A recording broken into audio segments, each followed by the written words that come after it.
to other places. So my colleague can wait for that report and perhaps reemphasize the need to the Parliamentary Budget Officer to speed that along. The second thing is with regard to algorithmic transparency. This is why I think that we need to have a legislated duty of care. If we proceeded on the principle of a legislated duty of care of social media operators, then we could discuss what needs to be in there. Certainly algorithmic transparency and bias that's used in AI systems that could be potentially injurious in a variety of ways is something. And when we return, the honourable member will have about 3 minutes of questions and comments remaining in her time. Statements by members. Déclaration de député. The honourable member for Winnipeg North. Yes, thank you, Mr. Speaker. This is a government that truly does care. Think in terms of things like pharmacare, the school food program, the dental care, child care, disability program that we put into place. And we are, Mr. Speaker, focused on building a stronger economy. Think in terms of the investments that we are receiving. Did you know that when you talk about direct investments per capita, Canada is #1 in the G7? And when you compare us to the rest of the world, Mr. Speaker, we are #3. It's because people know and understand that the Canadian economy is doing well, Mr. Speaker. At the same time, we're providing supports to Canadians. And earlier this week, that action, the action that the Government of Canada is taking, was reaffirmed as being positive as the Bank of Canada dropped our interest rate, Mr. Speaker. The first in the G7 countries to see a drop in interest rates. That is good for all of Canada, Mr. Speaker. The honourable member for Lakeland. Mr. Speaker, 2 years after Putin's illegal attack on Ukraine, many Lakeland towns, groups, and people have opened their hearts to displaced Ukrainians who now call Canada their home. Families like the Kravicks from Athabasca, who started by filling out immigration forms and then found furnishings for multiple homes. Volunteer settlement committees like Vegreville and area Stand with Ukraine. Community efforts like the Vishavinka Day fundraiser in Bonnyville to provide winter clothing. Or the Koinonia retreat outside Thorhill, the family camp to connect displaced people for emotional support. That's only a small glimpse, but all Lakeland's efforts share one common goal: to welcome and assist Ukrainian families. One of them, parents Tatiana and Konstantin and big brother Danil, were blessed with a beautiful baby boy in May. Ernest is the first baby born to Ukrainian newcomers in the community and now also a baby Canadian citizen. Conservatives will keep fighting to send weapons and Canadian LNG to help Ukrainians kick Putin's gas. That's real action to bring home peace, security, and sovereignty for Ukrainians and Canadians. The honourable member for London North Centre. Mr. Speaker, I rise to honour the extraordinary life of Stefano or Steve Economopoulos, who recently passed away, unfortunately, in his 100th year. He was the husband to Angeliki for 74 years, father of Gus, Tom, Vivian, and Angelo, grandfather to 7, and a great-grandfather as well. He came to Canada in 1951, but he grew up in Kalavrita, or the Kalavrita area in Greece. He fought in the Second World War. A proud veteran, he then became a police officer and served the Greek police before coming here. And when he came here humble. He came here full and willing to work hard, to make a contribution to his country. He began as a dishwasher, but eventually became a very successful entrepreneur, owning several restaurants and doing very well throughout. In fact, even in his later years, Mr. Speaker, he worked at Richie's restaurant, helping his sons. Everybody knows Richie's back home. Kind and humble, as I said, he showed compassion to everyone he knew. He always had good advice for me. We will miss him. All of us will miss him very much, Mr. Speaker. All the very best to the family. We're thinking of you. The honourable member for Rosemont-la-Petite-Patrie. 8 months ago, a Hamas terrorist attack killed 1,200 Israelis and took 200 hostages. Since then, the Palestinians of Gaza have been subjected to massive bombardments. The images and the toll are purely apocalyptic. Over 36,000 people killed, not counting the thousands of bodies under the rubble. Missile attacks on refugee tents, hospitals, and schools, which served as shelters for people trying to escape. A catastrophic humanitarian situation where aid is blocked. And Netanyahu's war aims, which veer into ethnic cleansing. Some ministers even say so openly. And what are the Liberals doing to stop this genocide? They are reluctantly calling for a ceasefire, but it's not serious if there are no consequences. Liberals must support the International Court of Justice and the International Criminal Court. Respect for the law is not done piecemeal. They must impose sanctions on Netanyahu's cabinet. UNRWA must be guaranteed stable funding. They must impose an embargo on arms sales. Finally, the Palestinian state must be recognized in order to offer a vision for the future of all. The honourable member for Scarborough Agincourt. Mr. Speaker, congratulations to the Agincourt Community Service Association on their 50th anniversary. ACSA is dedicated to serving and uplifting those in need through an impressive array of critical programs, including youth empowerment initiatives, job training sessions, tax clinics, and emergency food and housing services. ACSA has strengthened our community by welcoming newcomers, providing assistance to seniors, as well as providing breakfasts and showers to those who are homeless and in need.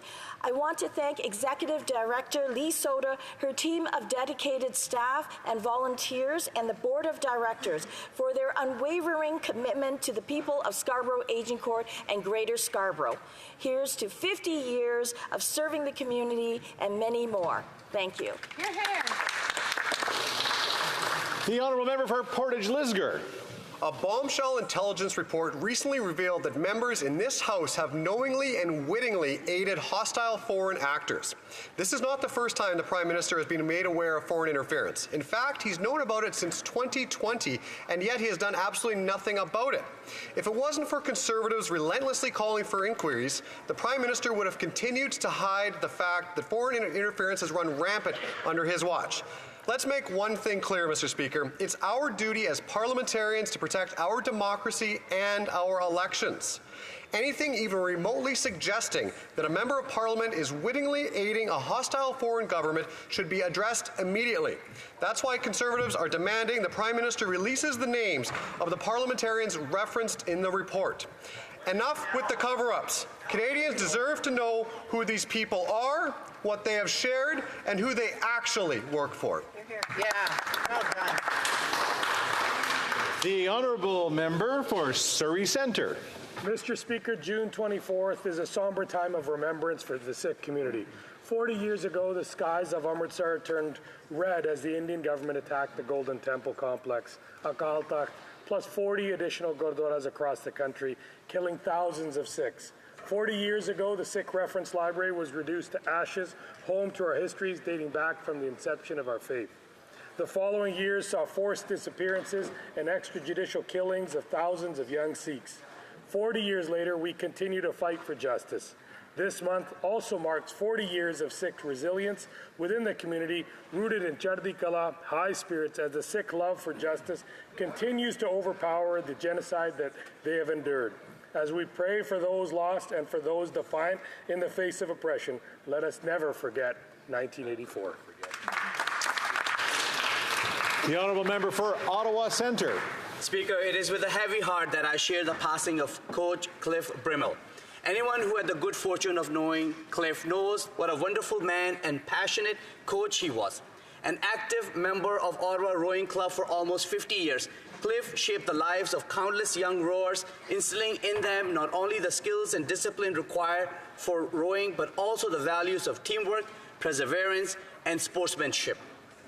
Cliff loved his athletes wholeheartedly, and his enthusiasm for rowing spread to everyone who met him. His passion for the sport has left a lasting impact on the Ottawa rowing community, with his contributions deeply ingrained in the fabric of the Ottawa Rowing Club. It is clear that his presence on the river will be deeply missed, and his spirit will continue to propel future generations forward on and off the water. May he rest in peace. Merci. The honourable member for Northumberland, Peterborough South. Mr. Speaker, let's review the facts. March 30th, 2023, the Parliamentary Budget Officer releases a report on the carbon tax stating, taking into consideration both fiscal and economic impacts, we estimate that most households will see a net loss. On April 17, 2024, the PBO publishes a note on their website clarifying their economic analysis. On June 3, 2024, a Finance Committee Liberal MPs call on the PBO to correct their report as it being inaccurate. When the PBO was asked how he could be confident in the conclusions, he answered, and I quote, The government has an economic analysis on the impact of the carbon tax, and it confirms the report that we published. That's why I'm comfortable with what we've already published. The carbon tax cover-up is more proof this NDP Liberal government is not worth the cost. When will they release the report and end the cover-up? The honourable member for Milton. June is Men's Health Awareness Month, and it's often said that we don't talk about or acknowledge men's health and wellness often enough. And while I tend to agree, I also agree that change depends on us, and it needs to start with us men. So, first of all, there is a stigma surrounding men's health. Many men feel as though they can't reach out for help when they need it due to some societal expectations of masculinity. This must change. Mental health care is health care, and men ought to feel more comfortable talking about our health, our mental health, our struggles, and our challenges. We've all got them, so guys, let's speak up. I recently joined Dr. Lee Vanderloo, the scientific director at Participaction, and host Buzz Bishop on their Don't Change Much podcast with the Canadians Men's Health Foundation to chat about how important movement is for our minds and our bodies, and just to talk about men's health. So let's do that throughout this month and ongoing. And since I might not get a chance to say it next week, happy Father's Day to all the dads and granddads out there. Good job. The honourable member for Haldimand, Norfolk. Mr. Speaker, rents have doubled, mortgages have doubled, and 1 in 4 Canadians are skipping meals.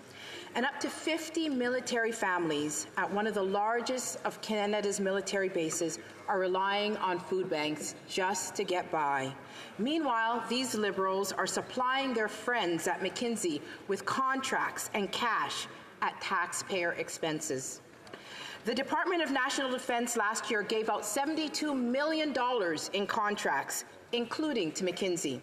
The Auditor General has confirmed that most of those contracts broke the rules, were non-competitive, and did not demonstrate value for money.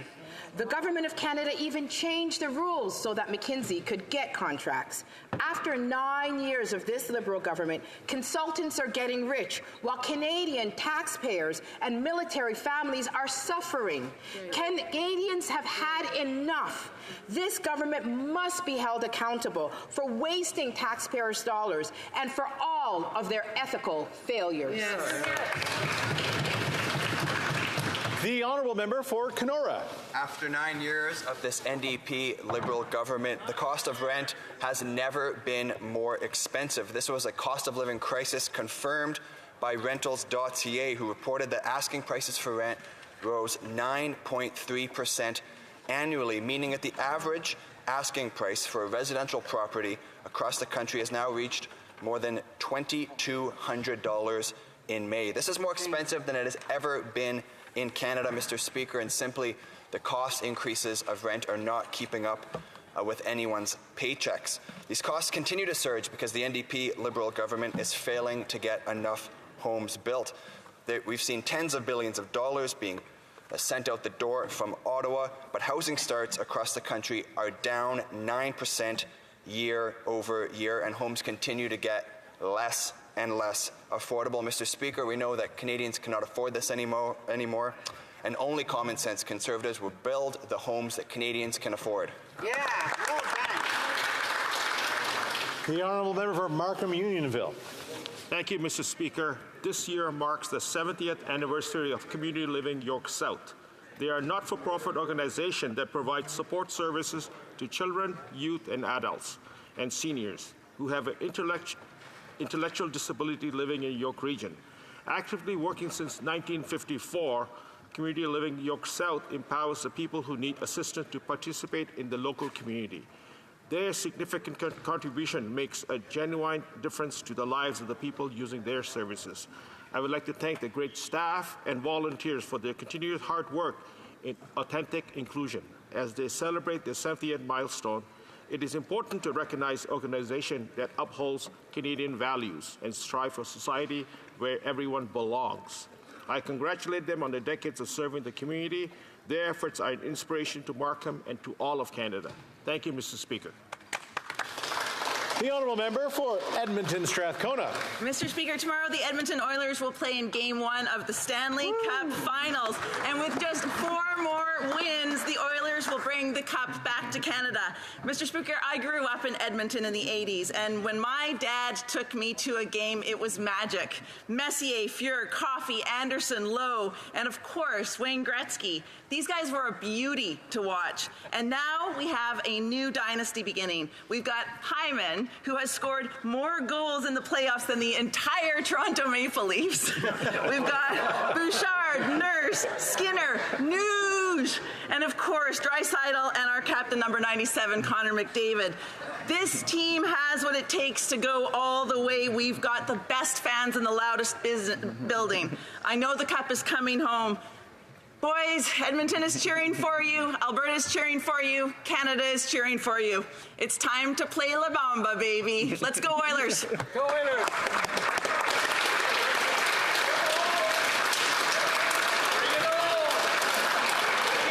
You can see we mostly agree on hockey. The Honourable Member for Shefford. Mr. Speaker, on May 17th, we mark the International Day Against Homophobia and Transphobia. For the occasion, I received a very special agenda reminding us that every day around the world there are acts of hatred against 2S LGBTQIA+ communities. We are never safe from brutal regressions. It's now June, which is Pride Month. Even more than the festive aspect, let's remember that it's still necessary today to fight for inclusion and tolerance. Let's take this opportunity to reiterate the importance of promoting the right to love whoever you want with complete freedom. No one should be oppressed for their sexual orientation. Let's respond with the multicolored flag, but let's not forget to honor all those who have advanced this cause against discrimination. We have a fight to continue for the equality of human rights, for a more inclusive future for all. Let's take this opportunity to look back at what we've achieved and what we still have to do. Happy Pride Month. The Honourable Member for Carroll Group, Prince George. A new day means a new scandal for this NDP Liberal government. Shockingly, it doesn't involve the Prime Minister this time. Reports show that the Liberal Employment Minister's company, Global Health Imports, is involved in numerous criminal offences, including fraud, arson, and wire fraud. Alberta courts have forced GHI to pay out millions and millions of dollars after losing multiple lawsuits. But wait, it gets better. Now leaked text messages implicate the Employment Minister in a possible violation of federal ethics laws. Let's go through the facts. GHI is a small, fraud-riddled company. The minister owns 50% of it. He was listed as a director of the company for a year after becoming a minister. Texts from the other partners show that the unknown Randy, we'll call him Other Randy, was involved in a text message shakedown of a customer for $500,000, which was paid but mysteriously disappeared. If the story is true, the minister broke the law. He could put it all to the speculation to rest today by simply revealing the identity of the other Randy. Will the minister tell Canadians the truth? Who's the other Randy, and why is he still on the front bench? Yeah. The Honourable Member for Mississauga, Erin Mills. Mr. Speaker, Madiha, Salman, Yamna, and Talat. 3 years ago yesterday, the Afzal family, a peaceful Muslim Canadian family, out for an evening walk, were brutally murdered with their 9-year-old son as the only survivor. This was an act of terrorism, Mr. Speaker, plain and simple. They deserve to grow up, to grow old with their family, to go to Jummah or to go to school, celebrate the holidays, and feel safe in their own community. Yumna Afzal would have graduated from school today alongside with her friends. Instead, because of Islamophobia and hate, she was taken from us. Since this horrific day, we must reflect on whether we are doing enough to combat anti-Muslim hate in our society, and we have to commit to doing more every single day.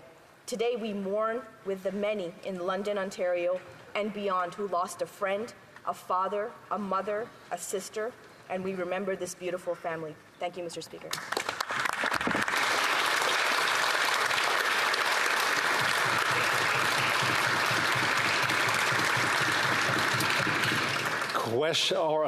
Question period. Question orale. The Honourable Whip for the official opposition. Boo-hoo, get over it. That was this NDP Liberal government's response to serious questions about members of this House cooperating with hostile foreign powers. The Prime Minister was briefed on the threat of foreign interference for years, since at least 2020, and he did nothing. It's time for him to name names listed in the foreign interference report. Who are they? Will the Prime Minister do the right thing and reveal whether any of his cabinet ministers are on that list? The Honourable Parliamentary Secretary. Mr. Speaker, Conservative members know what actually happened in committee that day, but when it comes to foreign interference, this is something we take incredibly seriously. It's something we have taken seriously since we formed government, something that unfortunately Mr. Harper's government did not do. We have put in place measures like the HoC committee. We are currently debating C-70 in committee, which will bring forward more provisions to help strengthen our democratic institutions. I hope Conservatives will stop playing political games and instead focus on resilience in our democratic institutions.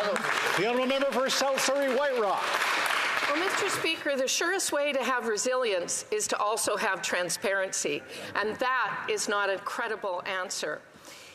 Our sovereignty is at stake. Our first duty is to Canada. There is only one acceptable answer, and it's not to tell Canadians, boo-hoo, get over it. That's unserious, unhinged, in fact. It further proves that this corrupt government is unfit to lead this country. Can someone, anyone over there, stand up and tell Canadians today the names of the MPs working against Canada? Yeah. We're waiting. The Honourable Government House Leader. Mr. Speaker, that member knows full well that we do not share secret and highly confidential intelligence on the floor of the House of Commons. And I would simply point out the series of measures, beginning with the creation of NSI COP, and the series of other measures that have been put in place by this government over the past years to combat foreign interference, a problem that countries around the world are dealing with. This is a problem that is being confronted extremely seriously by this government and not in a partisan way. Hear, hear. The Honourable Official Opposition Whip. Mr. Speaker, Canadians are sick of secret meetings and secret outcomes. This is foreign interference at an unprecedented level. Canadians deserve answers and clarity. This corrupt NDP Liberal government's lack of political courage in the face of hostile foreign actors is a disgrace. Yesterday, we honored our D-Day heroes, soldiers who stormed beaches under fire and died for our freedoms. The least we can do to honor them and their memories is to stand up for Canada. Come clean, release the names, at least tell us if they're sitting in your cabinet. The Honourable Parliamentary Secretary to the Minister of Public Safety and Democratic Institutions. Mr. Speaker, we have always taken the issues of foreign interference seriously. This is precisely why we've implemented a number of measures in dealing with this. Mr. Speaker, what we've also done is ensured that leaders of the opposition, including the leader of the official opposition, is provided the clearance to review all of the documents unredacted so that he too has clarity on the national security elements of this information. Mr. Speaker, we are not going to politicize this. We are going to ensure that information that is of national security importance that is dealt with in a secure manner. L'honorable député de Louis. The Honourable Member for Louis Saint-Laurent. Mr. Speaker, foreign interference is a very serious matter. The report from the committee is clear. Here in this House, we have elected officials who were elected with the support of a hostile foreign state. People need to learn who those MPs are. They need to be identified. Because otherwise, we know that the situation won't be fixed. The Prime Minister could do something about this. When will he? The Honourable Government House Leader. Mr. Speaker, my colleague knows very well that this government has to respect our national secrets. These are serious national secrets. We will continue to do so. The member has not treated the measures that this government has brought in seriously enough. For example, the creation of the National Security Committee of Parliamentarians, which has reported on the situation. countries around the world are facing this type of interference. Canada is a leader in this matter, and I think colleagues in the opposition should take the matter very seriously. The honourable member for Louis Saint-Laurent.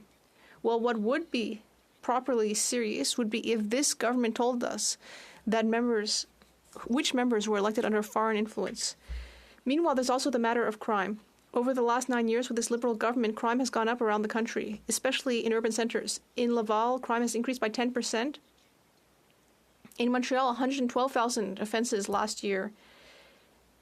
We're battling with the problem of crime, and criminals are ending up on home arrest instead of behind bars because of C5. And the Bloc Québécois also voted for C5.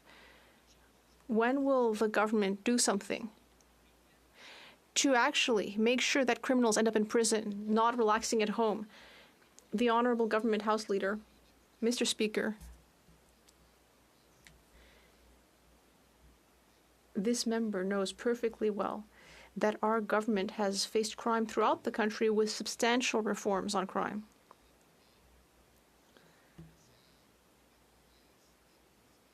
We will support our police forces, provinces, and municipalities.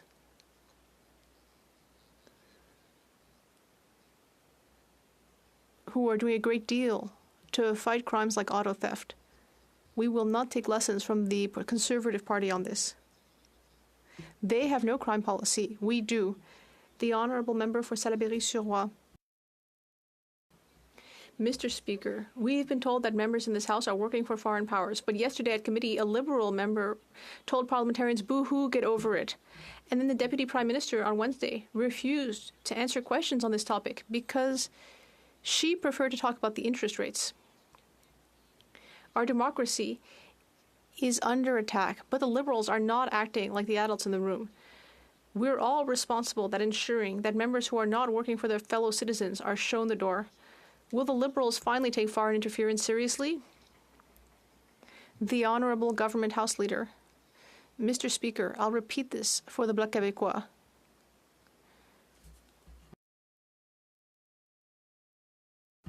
Once again, we've taken a number of measures to fight foreign interference. Many countries, France, the UK, the US, are all facing foreign interference. That's well documented. Canada has presented a broad series of measures on this matter, including the committee of parliamentarians that have studied it and have published a report. This government is facing up and taking responsibility, Mr. Speaker. The Honourable Member. Mr. Speaker, as parliamentarians, we cannot be satisfied by what the Liberals have done. It's just not enough. Clearly, since MPs, we now know, are under foreign influence. And the Liberals shouldn't just try to shove the problem over to the RCMP. The RCMP has its hands tied because very often conniving in favor of foreign powers doesn't necessarily mean you committed a criminal offense, but it is disastrous for democracy. Will the Liberals pull themselves together, carry out some kind of inquiry on their end, and kick out any two-faced members within their ranks? I appreciate the Bloc members on the committee who have been working hard and diligently with us in good faith on foreign interference. It's disappointing when, conservative mischaracterization of meetings takes place. But, Mr. Speaker, what's most important is that we are working hard to ensure our democratic institutions are resilient, that we are combating foreign interference. This is not a partisan issue, Mr. Speaker, and it's why we've introduced a number of measures, including C-70, which we're working on committee, to strengthen our democratic. L'honorable député de Rosemont-la-Petite-Patrie. The Honourable Member for Rosemont-la-Petite. Mr. Speaker, in May, the average monthly rent in Canada reached a record $2,200. It's a record. In Montreal, $2,300 for a two-bedroom.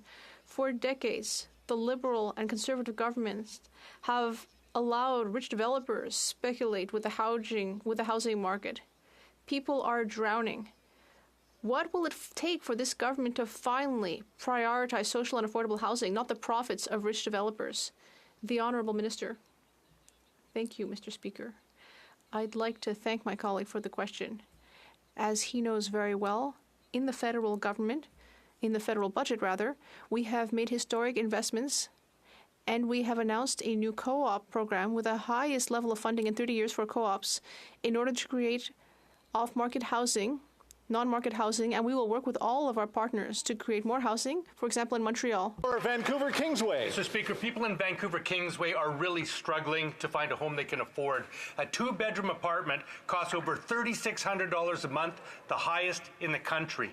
The average renter is now spending 60% of their income on rent, double the recommended amount. This is the result of decades of underfunding by Liberal and Conservative governments. The Liberals are failing to meet this moment, and the Conservatives offer slogans instead of solutions.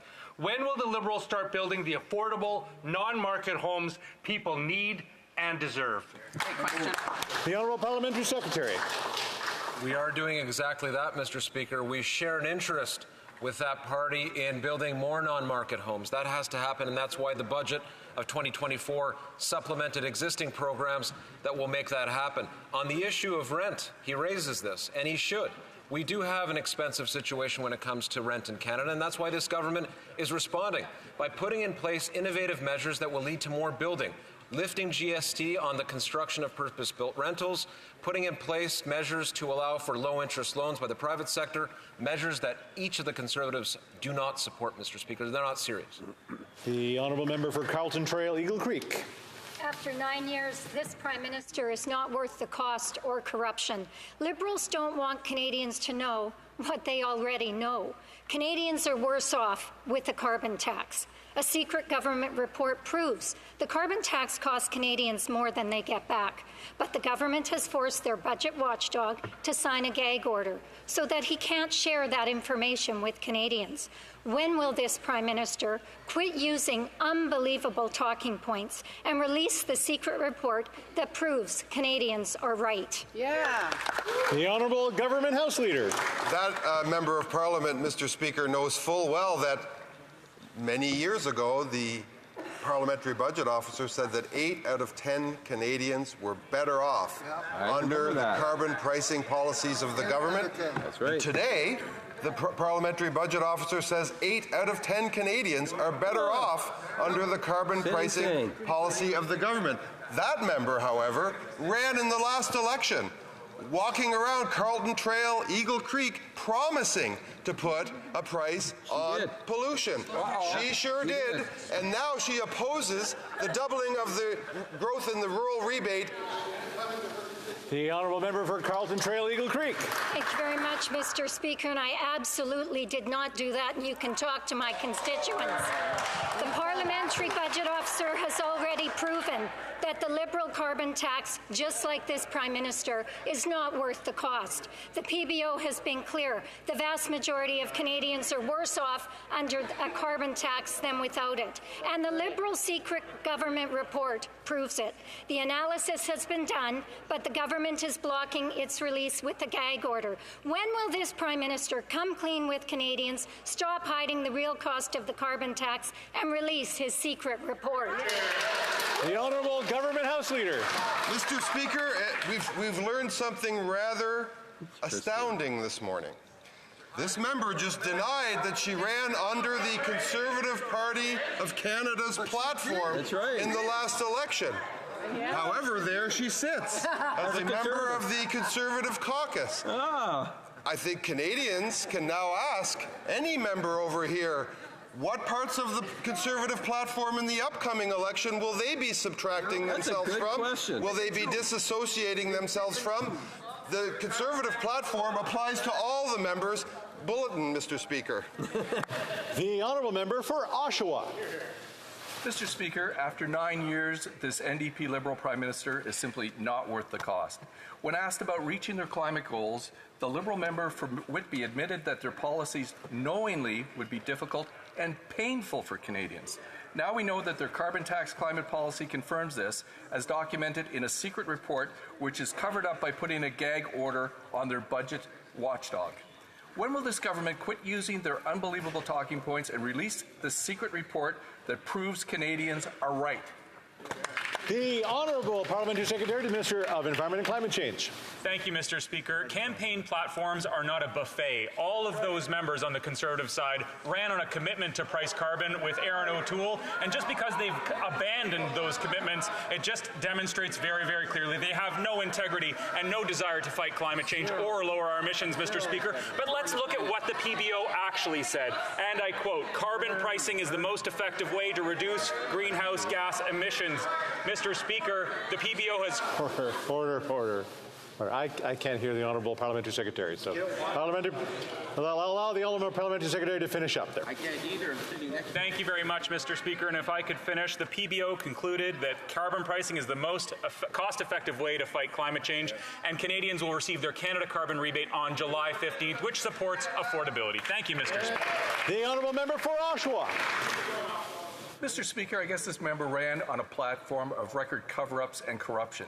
Because Canadians are sick and tired from this NDP Liberal government, they silence anyone who doesn't go along with their narrative. This government is covering up for Liberal insiders benefiting from exploiting the Green Slush Fund, the shameful inappropriate awarding of contracts to McKinsey, and covering up the names of MPs involved in foreign interference. Mr. Speaker, now they are silencing the Parliamentary Budget Officer. So I'll ask again, when will this government release this secret report that proves Canadians are right? The Honourable Government House Leader. Well, that member knows full well the PBO said a long time ago 8 out of 10 Canadians were better off, and today he says that 8 out of 10 Canadians are better off. But my question for the Honourable Member over there, because now that we have a la carte election platforms, I'd like to know if he approves the leader's affirmations with respect to contraception, with respect to a woman's right to choose, and while he's at it, he could maybe explain to this House what was discussed at that lunch with the extreme right German legislator that he attended. The Honourable Member for Calgary Confederation. Mr. Speaker, Canadians trust the independent and impartial Parliamentary Budget Officer.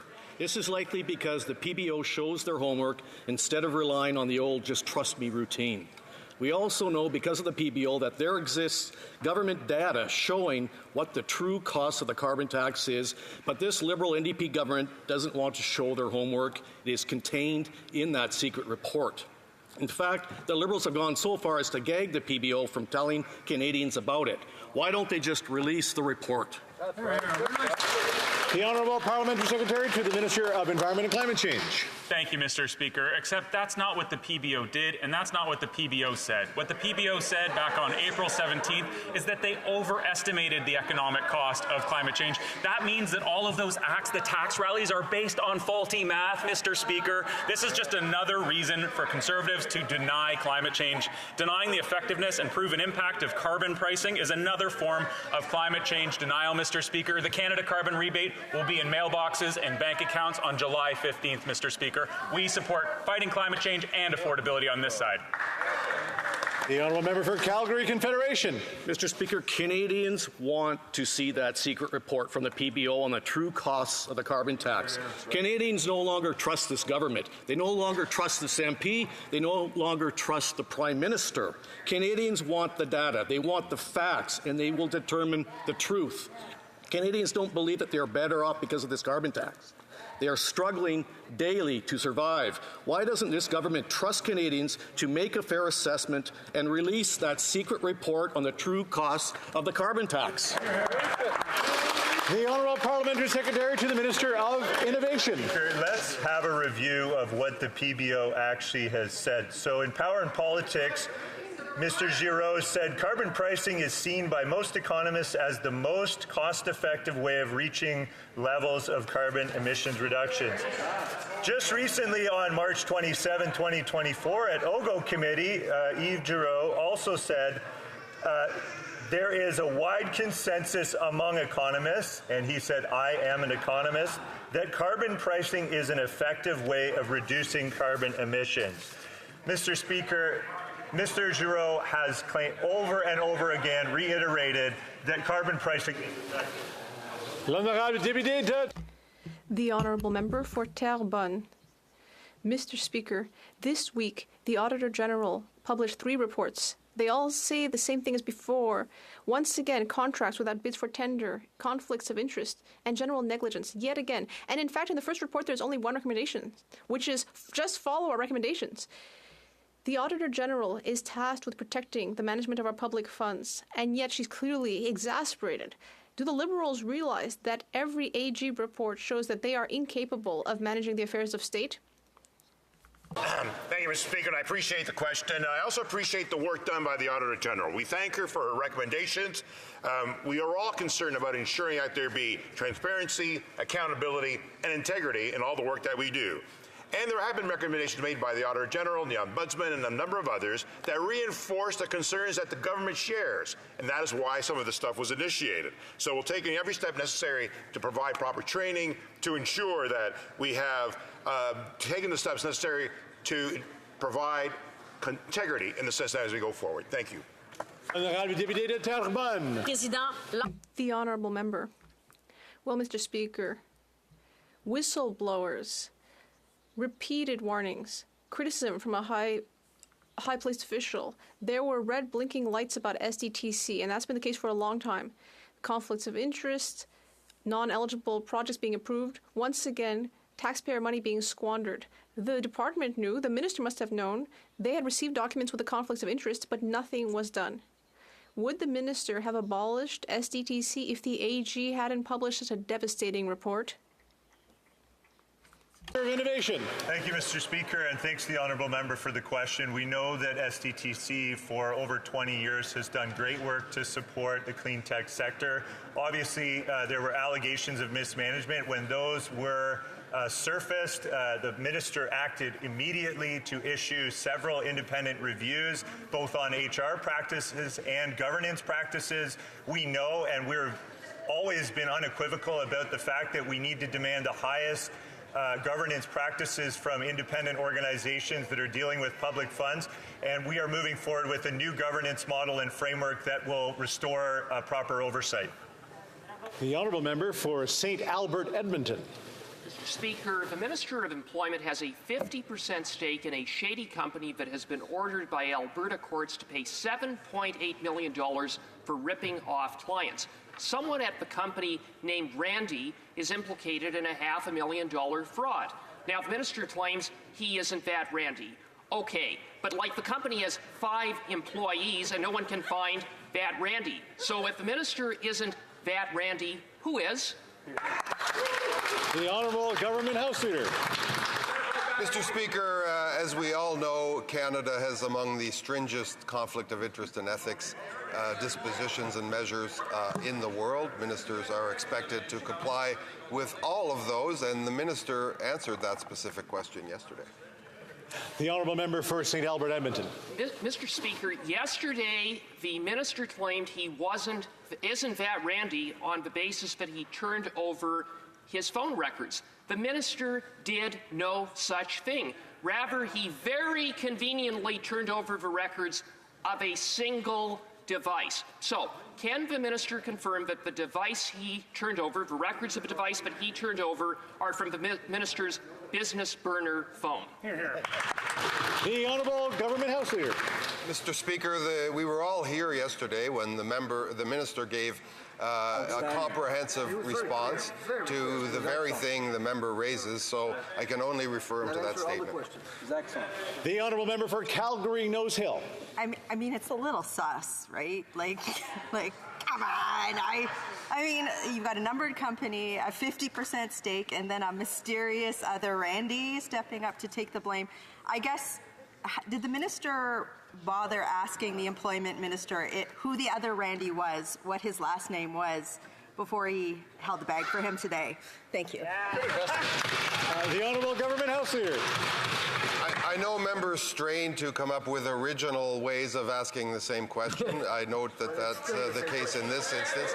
The minister responded comprehensively to this very issue yesterday, and I would remind the member that, and I would refer her to that statement. Hear, hear. The Honourable Member for Calgary Nose Hill. Well, newsflash for the government, we wouldn't have to ask the same question over and over again if what? the government answered the question. Wouldn't that be nice? He's so nice. So I will try once again. This is clearly sus. I can't actually believe that the Minister of Employment had the audacity to say other Randy. So if there is another Randy, what's his last name? The Honourable Government House Leader. I'm glad the member had a chance to consult the Urban Dictionary this morning, but I would again refer her to the minister's very comprehensive response yesterday. The Honourable Member for Edmonton Strathcona. Mr. Speaker, the arts inspire us. They enrich our lives and they add so much to our community. We need to support them. But this Liberal government has been underfunding Edmonton's art scene for years, and local artists and our community is struggling. Cities with loads of Liberal MPs are getting as much as 4 times as much as Edmonton does per capita. This partisan politics is hurting Edmonton's creative scene. When will this government stop punishing Alberta and start funding our arts? The Honourable Parliamentary Secretary to the Minister of Health. Well, thank you very much, Speaker. I want to thank the member opposite for a very important question.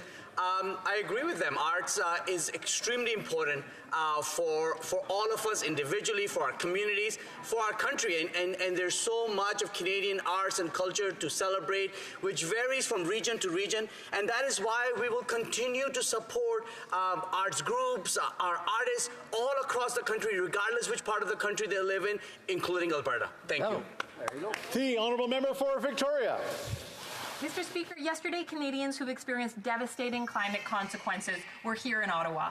People who have lost their homes to wildfires, lived through severe flooding, and whose communities are threatened by rising sea levels. They called on the Liberals to meaningfully cap emissions from the oil and gas sector. The problem is, the Liberals are still bending their knee to oil lobbyists. Yesterday, the oil and gas CEOs went so far as to say, the cap is so low it's unnecessary. First, they water it down, and now they want to scrap it. Will the Liberals stop listening to lobbyists and strengthen the emissions cap? Hear, hear. Honourable Parliamentary Secretary to the Minister of Environment.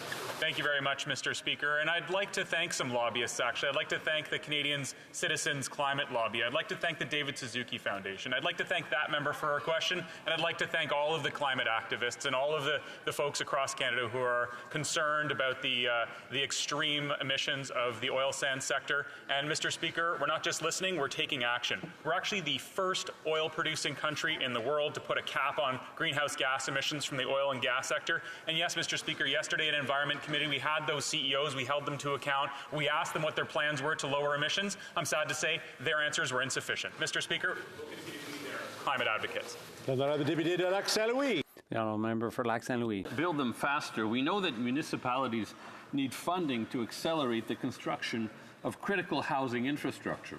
Through our new Canada Housing Infrastructure Fund, we're going to help them do just that.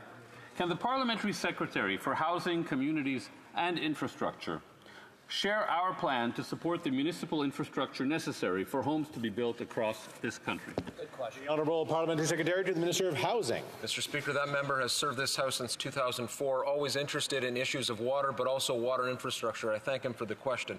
We have put in place measures to support more home building, but we can't do that without thinking about housing enabling infrastructure. Wastewater, stormwater, solid waste infrastructure, all of these things add up and they make a difference. They make communities possible. That's why this government has put $6 billion forward for provinces and municipalities. There's conditionality attached. If provinces want access to the funds and if municipalities want access, they have to freeze development charges and they have to make sure that more missing middle homes get built, Mr. Speaker. The Honourable Member for Sturgeon River Parkland. Mr. Speaker, the Minister of Employment claims that he's set the record straight and that he's not the other Randy who is conducting business at a fraud-ridden company. But he's failed to answer the most basic question. If he's not the Randy in question, who is Randy? Now, the answer to this question will reveal the truth and put to rest any questions about the guilt or innocence of the minister. He could easily pick up the phone and find out the identity of this Randy. So why won't the minister finally end the charade and tell us who's Randy? Yeah. The Honourable Government House Leader.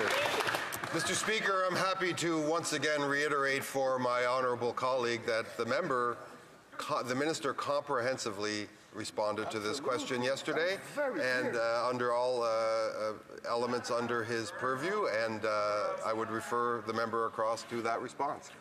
The honourable member for Sturgeon River Parkland. Mr. Speaker, all the denials and rhetoric in the world will not change the very basic fact that we need the answer to the question. Who is Randy? It's a simple question. Who is the Randy referred to in the text messages from the Minister of Employment's former business partner, Stephen Anderson? Now, the minister has admitted at committee that he talks to his former business partners. So why won't he pick up the phone and find out who's Randy? And if there truly is another Randy, I will rise in this House and apologize. But until then, I'll keep asking, who's Randy? The Honourable Government House Leader. Well, this is question period. The member can ask whatever question he wishes, and the answer, of course, is the same one that I just gave him, that the minister very comprehensively responded to this yesterday. The minister submits to the Conflict of Interest and Ethics Code that is among the most stringent in the world, and I think we presume all members of this House to be honourable, Mr. Speaker. Hear, hear. The Honourable Member for Kelowna Lake Country. After 9 years of this NDP Liberal government, it's more expensive to rent in Canada than ever. And the top two most expensive places to rent are in my home province of British Columbia. Vancouver is number 1 and Burnaby is number 2. In Vancouver, it now costs over $2,600 to rent a one-bedroom or a staggering $3,600 for a two-bedroom.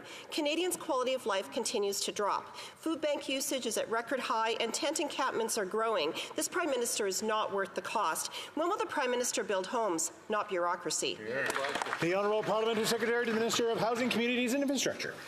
The member, Mr. Speaker, mentions housing, mentions affordability, mentions getting people off the street. We share those interests. Unfortunately, her voting records show something entirely different. She should go to 651 Cambridge Avenue in her riding of Kelowna to see a project funded by this government that she voted against, unfortunately. She talks about encampments. They don't want to deal with encampments. They have nothing in their housing plan, so-called, to deal with homelessness. She talks about building more. They want to apply a tax on home builders, Mr. Speaker. They don't want to apply any measure to the housing crisis. They're not a serious party. It's all slogans. The Honourable Member for Kelowna Lake Country. Well, Mr. Speaker, housing starts are down, and under this NDP Liberal government, the housing crisis continues to get worse. On the Liberals meeting their housing plan numbers, construction experts at committee have been saying there's not a chance, and they're not attainable.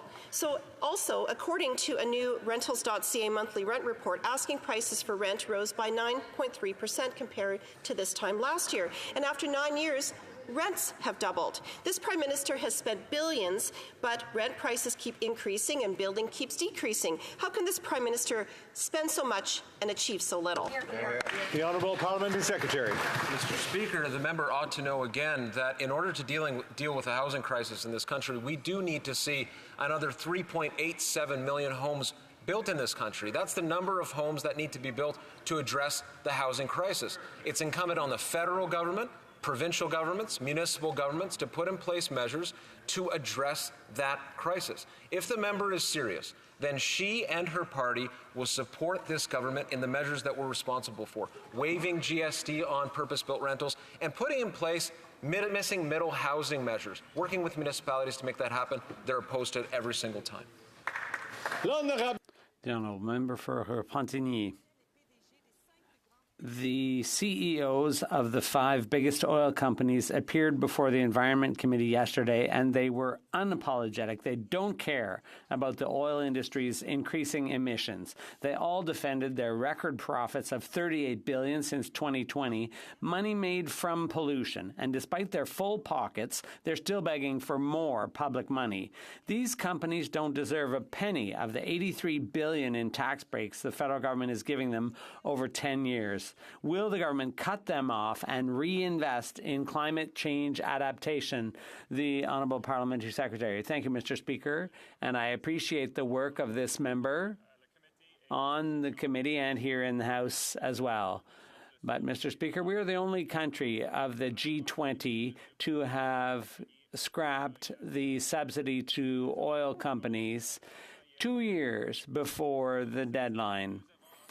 And we also announced a fund a $530 million fund with the Canadian Federation of Municipalities to work with our communities all across the country to fight climate change. Thank you, Mr. Speaker. The honourable member for Repentigny. While Ottawa hands out $83 billion to the oil patch, people affected by climate change are still waiting for compensation. There's been nothing for farmers whose crops were devastated last year by natural disasters. Bay St. Paul is still waiting for compensation for last year's floods, despite the superhuman efforts of my colleague for Beauport, Côte-de-Beaupré, Île-d'Orléans, Charlevoix.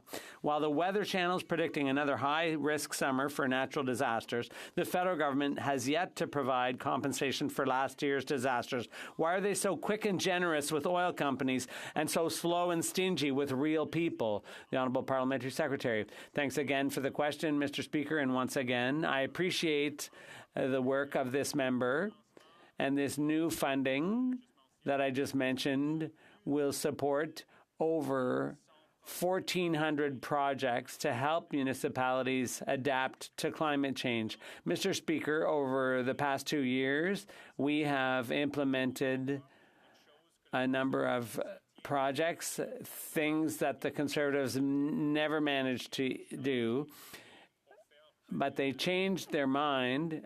Thank you, Mr. Speaker. The member for Caribou, Prince George. After 9 years of this NDP Liberal government, most young Canadians believe they'll never be able to afford a home. Under this Prime Minister, housing prices have doubled. Mortgage payments doubled. The needed down payment doubled.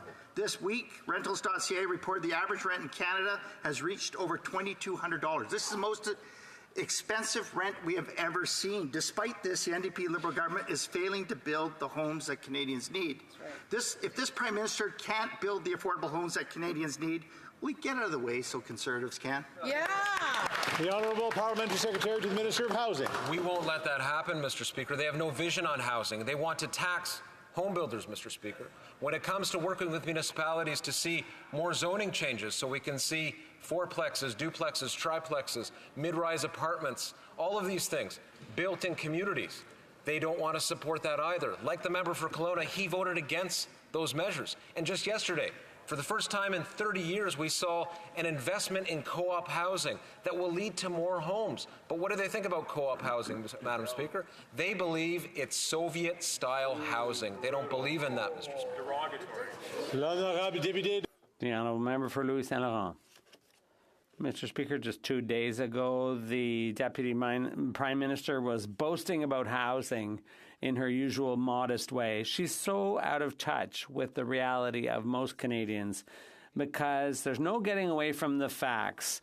The average rent is $2,200, up almost 10%. A two-bedroom apartment, up 12%, $2,233. That's the rent. That's a Liberal record after 9 years. This government, they're real champs when it comes to announcements, but results, not so much. After all these announcements, when are they going to deliver some real results after 9 years of doing nothing? The Honourable Parliamentary Secretary. Mr. Speaker, I'd like to remind the member that while his leader was Minister of Housing, he created 6 housing units. 6 housing units. The plan that we put in place will deliver 3.8 million housing units in the next few years. Mr. Speaker, here on this side of the House, we're helping people pay their rent, build housing, and ensure that people are not on the street. We're helping people get off the streets and into shelters. Mr. Speaker, we will continue to work for all Canadians. Mr. Speaker, Corrections Canada has a mandate to retrain Canada's 10,000 inmates so they can find employment upon release. In the past 3 years, Corrections has issued 112,000 meaningless in-house vocational certificates and a grand total of 64 Red Seal certifications. Corrections has also made zero effort to engage in provincial apprenticeship programs, which could produce life-saving or life-changing certified job skills, reduce recidivism, and be beneficial to everyone in the community. Why this neglect? The Honourable Minister of Public Safety. Mr. Speaker, I certainly share our colleagues' focus on the importance of vocational training and skills upgrading for those that are serving in federal correctional facilities. I had a chance with my colleague, the Parliamentary Secretary, and the member for Kingston to visit the Joyceville Institution in our colleagues' riding, to meet people from Corcan that are working and see inmates taking programs that will improve their skills training and hopefully set them up for success when they're released from those institutions. And we'll continue to do everything that's necessary to preserve public safety, because this is an important element of that work as well. Absolutely. The honourable member for Yukon. Mr. Speaker, across the country, communities need new infrastructure to grow, build more homes, and enable economic growth. This is especially true in the north. Investing in our communities also means investing in our airports. Northerners want reliable, safe, and affordable service when it comes to air connectivity. Could the Minister of Transport please tell us what the government is doing to ensure that the communities in the north are more connected and more livable? The Honourable Minister of Transport. Mr. Speaker, the member for Yukon is not only excellent, he's also right. Investing in our communities means investing in our airports. Northern, remote, indigenous communities must have access to air services they need and they expect. This is why we invested $186 million to upgrade the infrastructure at the Eric Nielsen Whitehorse International Airport. We've got a plan to build a Canada that the next generation will be proud of. The Conservatives, well, they pretend to care about making life better for the next generation of Canadians. They just pretend. On our side, we're doing it. Pretending, that's it, that's it. The honourable member for Calgary Shepherd has caught my eye. The Auditor General's explosive report on the NDP Liberal Green Slush Fund shows personal friends of the Prime Minister voted themselves millions in taxpayer cash. 96 cases of declared conflicts by board members where they still voted to award themselves that taxpayer cash, and another 90 they failed to disclose the conflict of interest and still then gave themselves the cash anyway. Now, will this NDP Liberal government release all the slush fund documents and call in the RCMP? The Honourable Parliamentary Secretary to the Minister of Innovation. Thank you, Mr. Speaker, and thanks to the member for the question. SDTC is an organization that served the clean tech sector for over 20 years.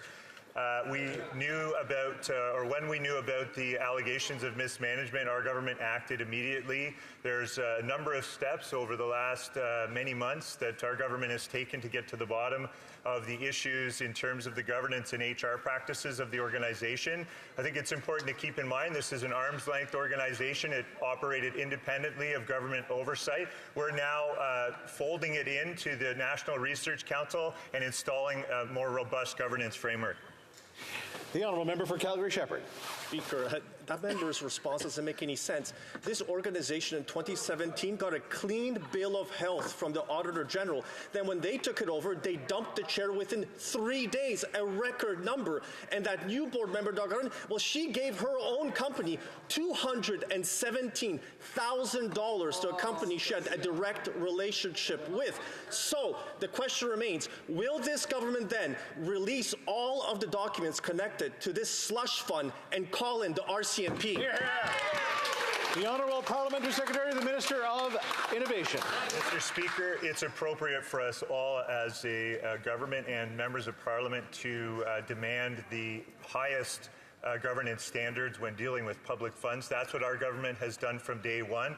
As soon as we learned about allegations of mismanagement in this independent organization, we ordered independent reviews done, fact-finding missions. We collaborated with the Auditor General in her review, and now we're moving forward with the recommendations that the Auditor General has made, which includes folding the organization in to have better transparency, accountability, and oversight. The honourable member for Northumberland, Peterborough South. The reality is that there's $123 million worth of inappropriately awarded contracts, $76 million given to Liberal insiders, resignations, abuse, a leadership team that seemed far more interested in protecting Liberal cabinet ministers than Canadian taxpayer dollars. This is the legacy of the failed Green Slush Fund. When will this Liberal government give up the cover-up and call in the Mounties? The Honourable Government House Leader. Well, of course, Mr. Speaker, that question has just been answered repeatedly by my colleague, but I can't let this opportunity or this week go by without punctuating some of the great economic news that we've seen. A loud reduction in the Interest Rates Canada leading the world in interest rate reductions. And today, we've seen that we've now recovered 141% of the jobs that were lost in the first months of the pandemic, compared to just 128% in the United States. And importantly, Mr. Speaker, there are more than 1.3 million more Canadians employed than at any time before the pandemic. The honourable member for Châteauguay-Lacolle. Have dominated the online space for years. For far too long, they have got away without contributing their fair share to the audiovisual sector and Canadian creators while generating millions in revenues from their work. Our government passed historic legislation last year to level the playing field between platforms and creators. Can the Minister of Heritage provide this House with an update on the implementation of the Online Streaming Act? The Honourable Parliamentary Secretary. I want to thank the member for an important question. Indeed, this week the CRTC released its decision on initial contributions by global streamers as part of the implementation of the Online Streaming Act. This means digital platforms will contribute nearly $200 million per year to our audio and audiovisual sectors, including content creators. Unlike the Conservatives who defend tech giants and obstruct all attempts supporting Canadian industries, we are standing up for Canadian artists and good-paying jobs. The Online Streaming Act is about fairness for our creators, leveling the playing field, more Canadian jobs and content made for us, by us. Thank you. The honourable member for South Okanagan West Kootenay. Mr. Speaker, the BC communities of Merritt, Princeton and Abbotsford were devastated by floods in 2021. 5 people were killed, thousands forced from their homes, farmland flooded, roads, bridges, and other structures destroyed. At the time, the Prime Minister said that he had the backs of these Canadians. Now these same communities have been denied funding to mitigate future disasters. So, will the minister live up to his promises and provide these communities with the funds they need to rebuild and prevent more devastating floods? The Honourable Parliamentary Secretary to the Minister of Emergency Preparedness. Thank you very much, Mr. Speaker, and I thank the Honourable Member for his question.